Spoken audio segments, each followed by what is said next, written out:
Ce fossile, c'est tout ce qui reste d'une crevette vieille de 66 millions d'années.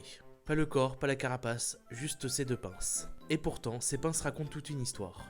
Ce que tu vois, c'est un fragment de Protocalianassa fojaci, une crevette fossile du Crétacé. Elle vivait dans les mers peu profondes qui recouvraient la Belgique à l'époque des dinosaures. Comme les crevettes actuelles, elle passait sa vie à creuser dans le sable marin. Ces mers chaudes abritaient une diversité immense. Ammonites, oursins, poissons, crustacés, tout un monde oublié. Et quelque part, cette petite crevette faisait partie de cet équilibre. Ici, on distingue clairement les deux pinces, légèrement aplaties par la fossilisation. Elles se sont détachées du reste du corps avant ou juste après l'enfouissement. Et c'est souvent tout ce qu'on retrouve de ce genre d'animaux. Le reste, carapace, pattes, abdomen, c'est désagrégé ou n'a jamais eu le temps de se fossiliser. C'est un phénomène courant chez les crustacés, car leur exosquelette se fragmente très vite après la mort. Trouver deux pinces aussi bien conservées, c'est donc un petit miracle géologique. Les Protocalianassa sont des crustacés fouisseurs. Quand on retrouve leurs pinces isolées, c'est souvent la preuve que ces animaux vivaient dans des terriers. C'est un petit indice géologique, mais il raconte la vie du fond marin, bien plus que la mort du fossile.